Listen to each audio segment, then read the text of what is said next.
Hi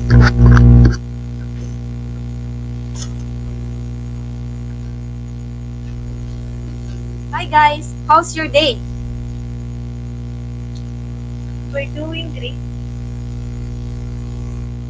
It's hot today. Guys, have you seen today's Philippine Herald? Yes, I have seen it. I did too. I haven't. Why? Is there bad news? There's this article written by President Carlos P. Romulo. Is it about the Americans again? No, it's about independence. I haven't read it yet. What does it say? It goes like this. I'm a Filipino, inheritor of a glorious past, hostage to the uncertain future. As such, I must prove equal to a twofold task: the task of meeting my responsibility to the past, and the task of performing my obligation to the future.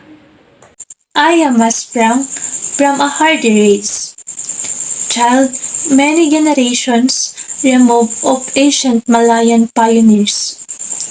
Across the centuries, the memory comes rushing back to me of brown-skinned men putting out to sea in ships that were as frail as their hearts were stout.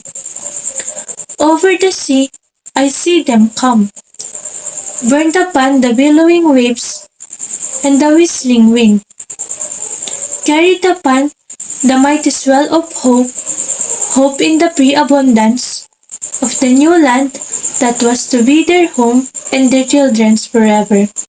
Yes, he mentioned how colonizers were drawn to our country. He stated, "This is the land they sought and found, every inch of shore that their eyes first set upon, every hill and mountain that beckoned to them with a green and purple invitation, every mile of rolling plain that their view encompassed, every river and lake that promised a plentiful living, and the fruitfulness of commerce is a hallowed spot to me." By the strength of their hearts and hands, by every right of law, human and divine, this land and all the appurtenances thereof, the black and fertile soil, the seas and lakes and rivers teeming with fish, the forests with their inexhaustible wealth in wild and timber, the mountains with their bowels swollen with minerals. The whole of this rich and happy land has been for centuries without numbers the land of my fathers. This land I received in trust from them, and in trust will pass it to my children, and so on until the world is no more. I am a Filipino. In my blood runs the immortal seeds of heroes, seed that flowered down the centuries in deeds of courage and defiance. In my veins yet pulses the same hot blood that sent Lapu-Lapu to battle against the alien foe, that drove Diego Silang and the Gohoy into rebellion against foreign oppressor. That seed is immortal. It is the self-same seed that flowered in the heart of Jose Rizal. That morning in Bagumbayan, when a volley of shots put an end to all that was mortal of him, and made his spirit deathless forever. The same that flowered in the hearts of Bonifacio in Balintawak, of Gregorio del Pilar at Tirad Pass, of Antonio Luna at Kalumpit.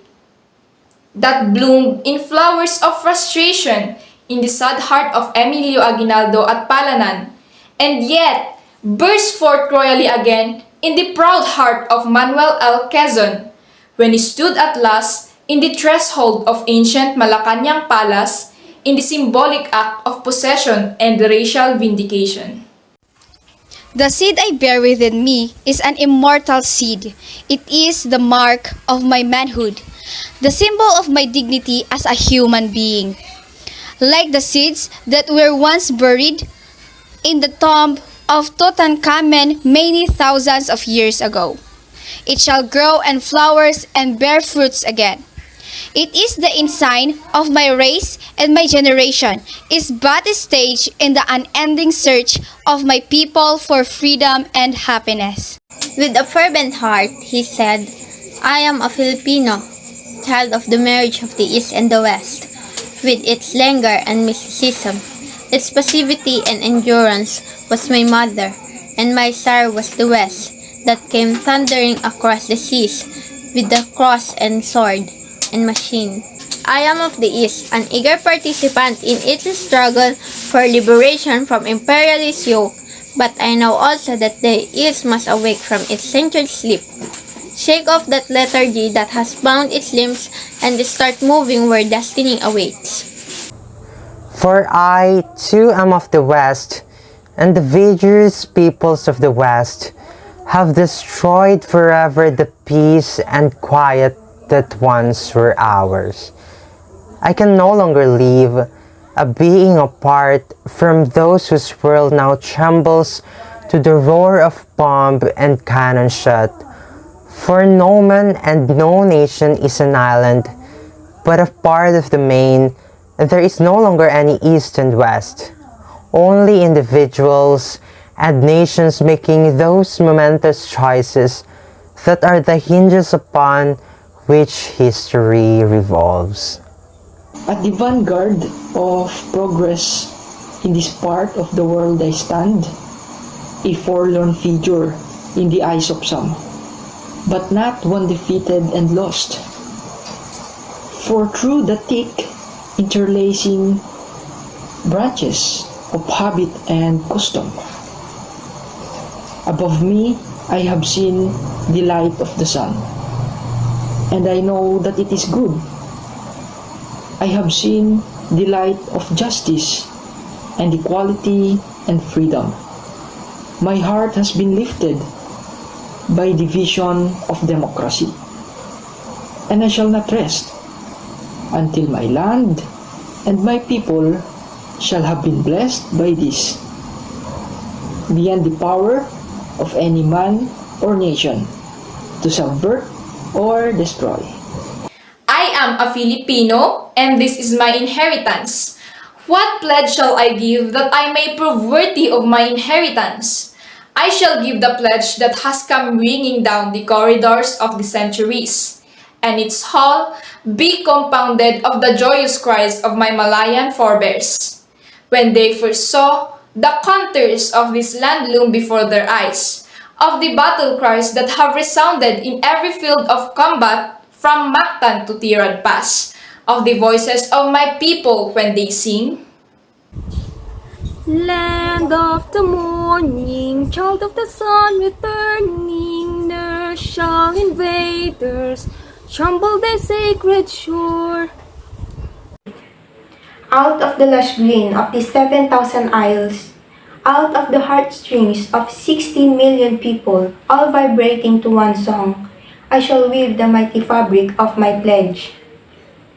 Out of the songs of the farmers at sunrise when they go to labor in the fields, out of the sweat of the hard-beaten pioneers in Malig and Coronadal, out of the silent endurance of stevedores in the piers and the ominous grumbling of peasants in Pampanga, out of the first cries of babies newly born and the lullabies that mothers sing, out of the crashing of gears and the whines of turbines in the factories, out of the crunch of plows upturning the earth, out of the limitless patience of teachers in the classrooms and doctors in the clinics, out of the tramp of soldiers marching, I shall make the pattern of my pledge. I am a Filipino born of freedom, and I shall not rest until freedom shall have been added unto my inheritance for myself and my children's forever. That is incredible.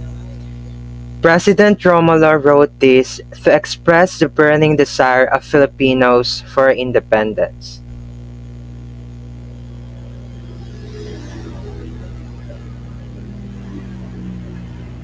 Yes, he implicitly said that we should always learn to love our country and be proud of our own race.